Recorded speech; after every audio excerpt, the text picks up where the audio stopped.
नमस्कार मित्रांनो, welcome to S class education. आपण जी सिरीज सुरू केलेली आहे 10th स्टँडर्ड मराठी अक्षर भारतीसाठी, त्यातील आता आपण तिसरा विभाग पाहतोय, जो की आहे स्थूल वाचनाचा. आणि हा विभाग एकूण 6 मार्कांसाठी आहे. ठीक आहे.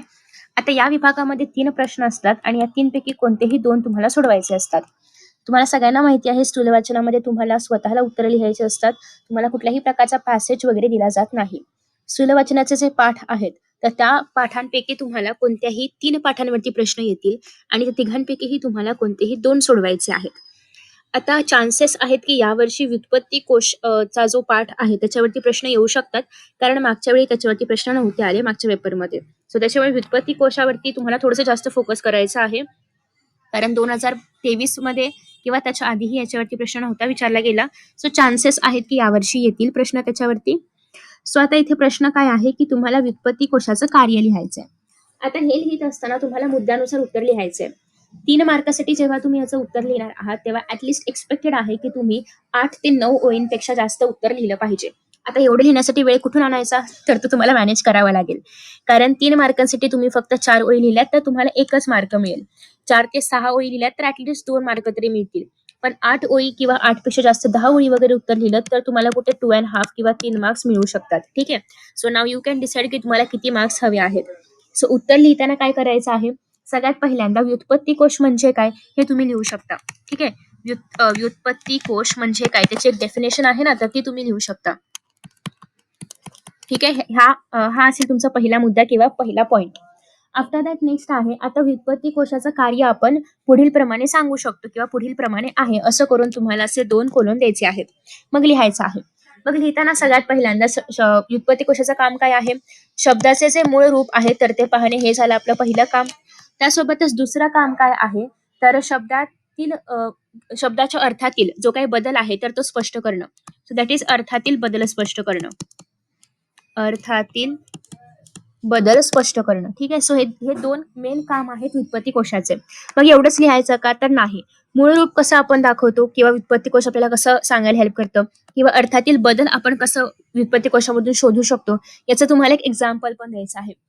फॉर एक्झाम्पल, तुम्ही मराठीमध्ये जर एकाच अर्थाचे 2 शब्द पाहिले, जसे की पाठ आहे, पाठ दुखणे म्हणजे आपल्या शरीराचा अवयव पाठ, आणि अजून एक पाठ आहे ते म्हणजे लेसन, धडा. ठीक आहे. सो अशा पद्धतीने 2 अर्थ आहेत एका शब्दाचे. हार मध्ये पण हार म्हणजे पराजय आणि हार म्हणजे मोत्यांची माळ किंवा गळ्यातली माळ. तर अशा पद्धतीने असे एकाच शब्दाचे अनेक अर्थ आहेत. मग ते तुम्ही इथे एक्सप्लेन करू शकता. कोणतेही एक्झाम्पल घेऊ शकता. पुस्तकामध्ये घ्यायचं असं काही कंपल्सरी नाहीये. तुम्हाला जे कुठले 1-2 एक्झाम्पल येत आहेत ते लिहू शकता. असं करून तुम्हाला हे उत्तर लिहायचं आहे साधारणतः 8 ते 10 ओळींचं. ठीक आहे. आफ्टर दॅट नेक्स्ट आहे, स्काय इज द लिमिट. ही परिस्थिती केव्हा निर्माण होऊ शकते, मोठे होत असलेल्या मुलांनो, या पाठाच्या आधारे तुम्हाला हे लिहायचं आहे. ठीक आहे. सो माझ्या मोठ्या होत असलेल्या मुलांनो, तुम्हाला याचं उत्तर साधारणतः 8 ते 10 ओळींमध्ये एक्सप्लेन करायचं आहे. जे लेखकांचे विचार आहेत ते तुम्हाला इथे मांडायचे आहेत. ठीक आहे. सो आता तुम्हाला जेव्हा प्रस्तावना तुम्ही वाचली असेल किंवा जेव्हा पाठ वाचला असेल, तेव्हा तुम्हाला कळलंय की Bhabha atomic research centre, BARCT ज्याला आपण म्हणतो, Bhabha atomic research centre training, याच्यामध्ये लेखक तिथे ट्रेनिंग घेत होते किंवा प्रशिक्षण घेत होते. आणि त्यावेळी खूप मोठा ट्रेनिंगसाठी आलेला वर्ग त्यांनी पाहिला किंवा खूप जास्त लोकांना ट्रेनिंगसाठी आलेलं त्यांनी पाहिलं. आणि मग तेव्हा ते म्हणत होते की तुम्ही स्वतः काम निर्माण करा, म्हणजे you should be the job givers. तुम्ही फक्त जॉब करणारे नका बनू, जॉब देणारे बना. ठीक आहे. सो असं त्यांना सांगायचं होतं. आणि फक्त बॉसने जेवढं सांगितलं तेवढंच काम करणं, इथपर्यंत मर्यादित राहू नका. आणि परत काही कामच नाही आपल्याकडे, असं आपला ॲटिट्यूड नसायला पाहिजे. सो आपलं काय असलं पाहिजे की आपण स्वतः काम केलं पाहिजे, आपण इतरांना मार्गदर्शन केलं पाहिजे, आपण स्वतःच्या बुद्धीचा उपयोग करून स्वतःहून जबाबदारी घेऊन एखादं काम पार पाडलं पाहिजे, ते पूर्ण केलं पाहिजे. आपले गुण त्याच्यामधून आपण दाखवले पाहिजेत किंवा आपण स्वतःला अजून चांगलं डेव्हलप केलं पाहिजे, अजून चांगले गुण आपण स्वतःमध्ये अवलंबले पाहिजेत. तर अशा पद्धतीने बरंचसं काही त्यांनी त्या पाठामध्ये सांगितलेलं आहे. आणि जेव्हा आपण असं करू, जेव्हा आपण स्वतःहून काहीतरी निर्माण करण्याचा प्रयत्न करू, स्वतःहून काहीतरी जॉब्स निर्माण करण्याचा प्रयत्न करू, तेव्हा स्काय इज द लिमिट, म्हणजे तेव्हा काही लिमिटच नाहीये. तेव्हा आपण खूप मोठं यश संपादन करू शकतो किंवा खूप मोठ्या पदापर्यंत आपल्याला घेऊन जाऊ शकतो स्वतःला आणि इतरांना सुद्धा. तर त्यावेळेस आपण स्काय इज द लिमिट ही परिस्थिती निर्माण होते, असं लेखकांनी सांगितलेलं आहे.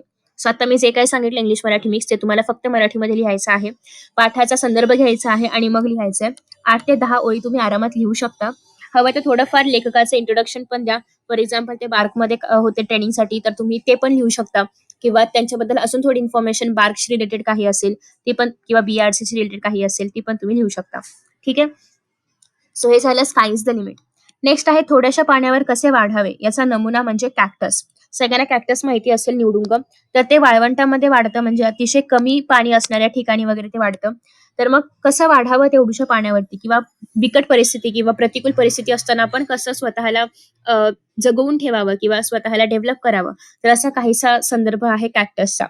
मग कॅक्टसने काय केलंय, स्वतःला त्या प्रतिकूल परिस्थितीमध्येही स्वतःला जुळवून घेतलंय किंवा स्वतःमध्ये अडॅप्ट काय काय शब्द आहे तो, स्वतःला अडॅप्ट केलेला आहे, राईट.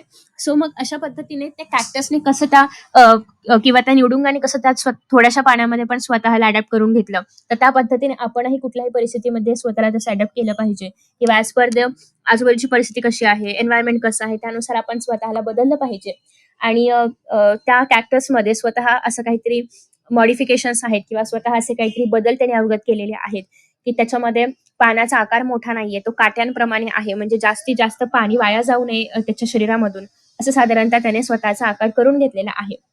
तर ते तुम्ही इथे लिहू शकता. त्यांच्या मुळांची रचना कशी आहे किंवा कशा प्रकारची आहे, की ज्याच्यामुळे ते कमी पाण्यामध्ये पण स्वतःला जगवून ठेवू शकतात.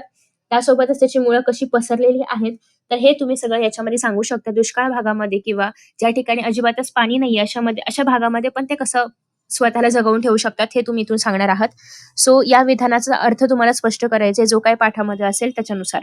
अगेन 3 मार्कांसाठी उत्तर आहे. सो 8 ते 10 ओळी एक्सपेक्टेड आहेत. याच्यामध्ये हवं तर तुम्ही थोडासा संदर्भ पाठामधला घेऊ शकता, काही ओळी पाठामधल्या घेऊ शकता. असं करून तुम्ही हे उत्तर लिहू शकता. सो इन धिस वे आपण पूर्ण स्थूल वाचन हा विभाग पाहिलेला आहे. उत्तर कसं लिहायचं हे पण पाहिलंय. नेक्स्ट विभाग आहे व्याकरणाचा किंवा भाषा अभ्यासचा, जो आपण नेक्स्ट व्हिडिओमध्ये पाहणार आहोत. सो आय होप की तुम्हाला हा व्हिडिओ आवडला असेल. याच्या आधी ऑलरेडी गद्य आणि पद्य विभागावरती व्हिडिओ अपलोड केला आहे. त्याच्या लिंक्स तुम्हाला खाली कमेंट बॉक्समध्ये पाहायला मिळतील. So best of luck for your exams and thank you so much.